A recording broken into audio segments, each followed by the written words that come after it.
I'm Brendan Anderson. I'm the founder of Climate People. With me today, we have Natalie Lavery, who is our marketing and content guru and specialist. And I'm really excited to bring in Mark. Mark, who we've just found a new job with at a company called WeaveGrid. Mark and I met last summer. Mark, when did we meet? It was during the summer, right?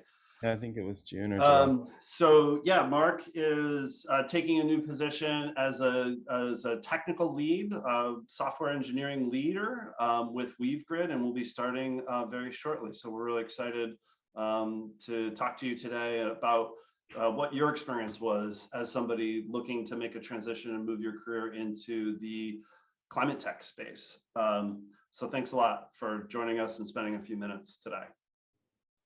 Yeah. So the first question I have for you, Mark, as I know you and I have talked about this before, one of the big bottlenecks that exists for companies that are in the climate tech space is finding talent, right?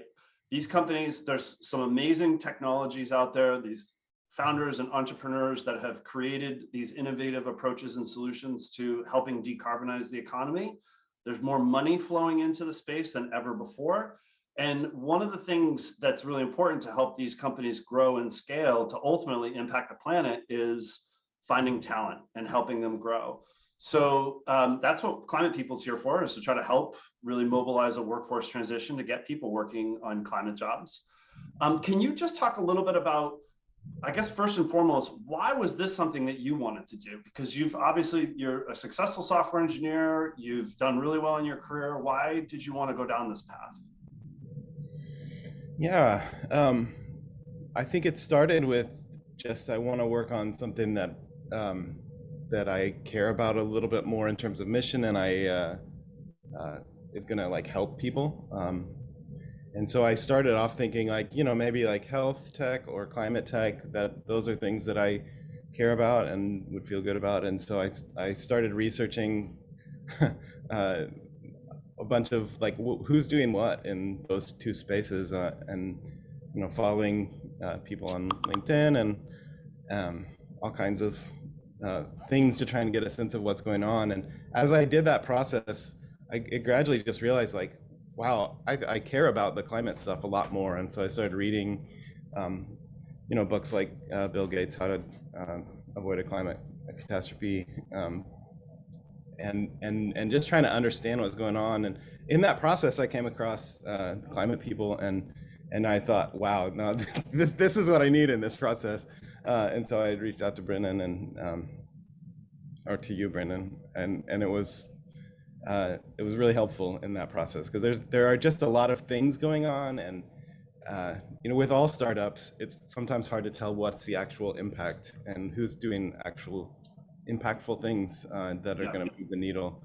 And it can be the same in climate. You know, like we're at a point where lots of companies want to brand themselves as we're doing something for the climate, but it's been helpful to have somebody to kind of guide me in that process of like who's doing important stuff. And and quite frankly, I mean, that piece right there that you're talking about was also really important to me, because there was only so many hours in the day that I could be working on recruiting. And what I thought about was, I want to put my time, like, I'm not interested in working with companies that are on the periphery. And I'm not doing this because I just want to make money. Like, I actually want to get people in jobs that are actually making an impact and can actually move the needle.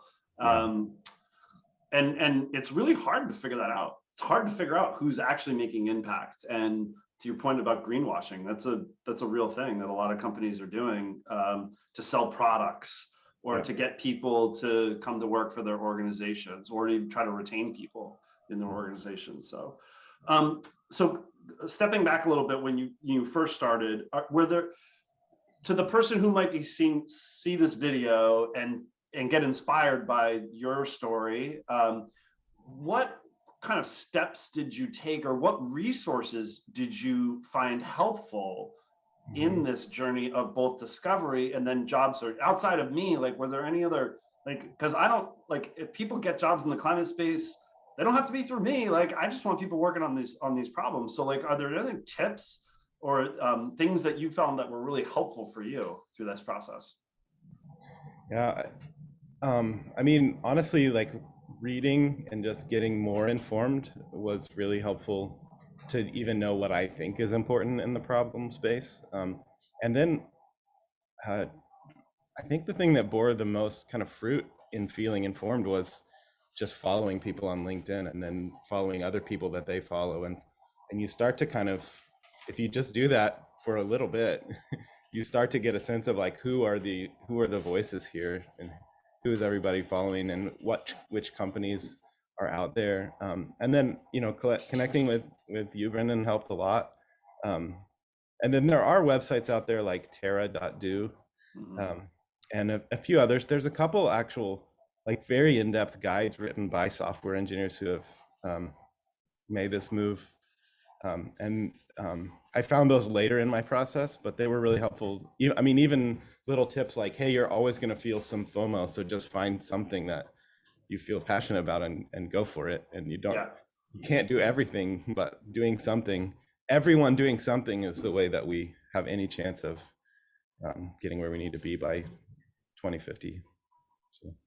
Yeah. Well, this is a big something, right? I mean, like the small changes that you can make in your home and the personal choices that you make are helpful, but actually taking a job in the space and spending 40 hours a week or more actually building something or doing something that's very directly, I think that's probably one of the most impactful ways that you can make an impact on climate change. So kudos to you for doing it. It's really great. Nat, was there anything you wanted to jump in on? Yeah, so I guess going off that 40 hours a week and all of the work that you can be doing to make a difference, would you mind telling us a little bit about the job that you're going to be taking and where you'll be working and what you'll be doing? Yeah, sure. I'll be working as a software engineer at a company called WeaveGrid in San Francisco, and they are focused on the particular problems of well, let me back up a little bit. So if you read about the plans that actually can help us to get to like net zero by 2050 or whatever metrics they are, like almost every plan has somewhere in there, often very high in the list, we need to electrify transportation, right? That's like one of the first things.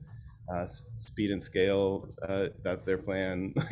So it's always in there. And then what you find out next is actually our electric grids kind of aren't ready for that, and we're gonna have to pump a bunch of money into it. And so one of the things, that's the problem space that WeaveGrid is trying to solve, and they're just I found they're just a bunch of super smart, super knowledgeable people.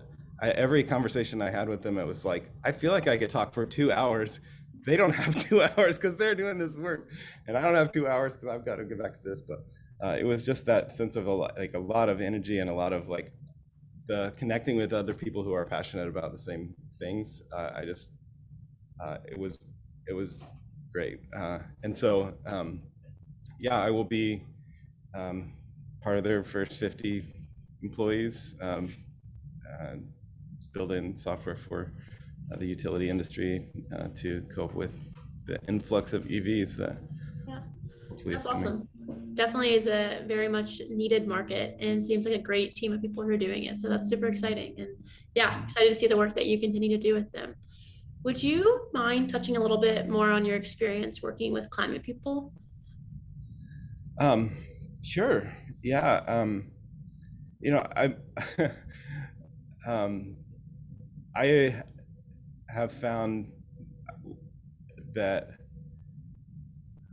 I mean, I think after the first conversation with Brendan, I told my wife, like, okay, this is the guy I needed to find, you know, to like get to the next step.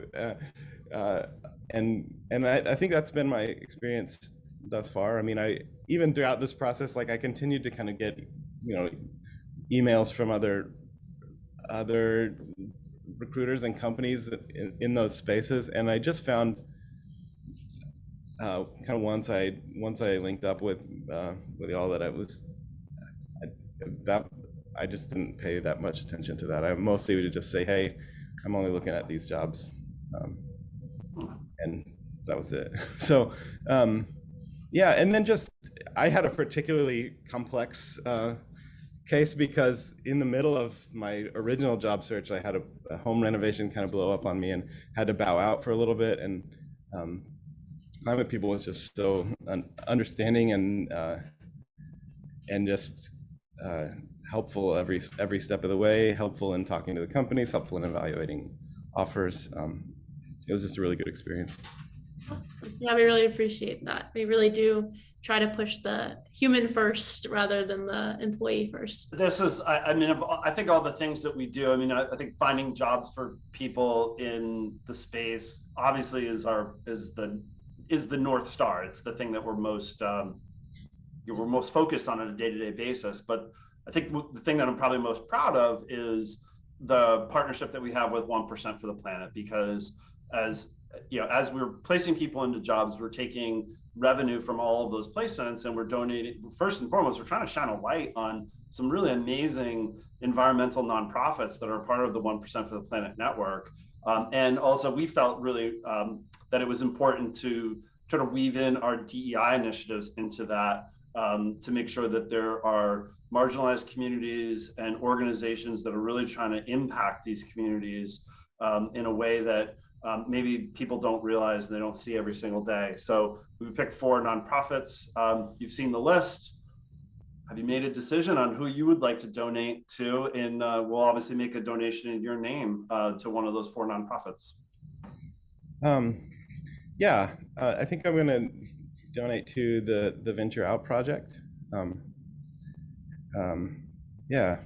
My sister was actually one of the first out trans people in the little town I grew up in, Arkansas, probably the first that I know about. And I respect her so much. She's one of the bravest people I know. And so I'm kind of picking that in her honor as well. Amazing. Good. Excellent. Well, we love the Venture Out project. They've been a great partner for us, and we're really excited to continue to promote the work that they're doing, which is really important. So thank you for choosing them. So that was it for today. Any kind of parting shots or anything else that you would like to communicate to us that would be important or we could pass along to other candidates that we think will be really helpful in their journey to try to find a job in climate tech? I guess just, there's a lot of good things that you can do in the world.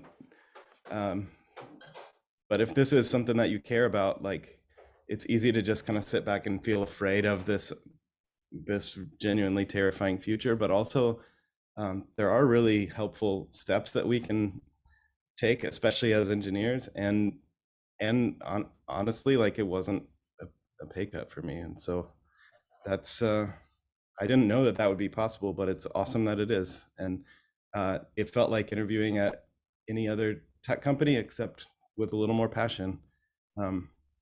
And a little bit less BS. And so, and that was my experience at all the companies that I interviewed at.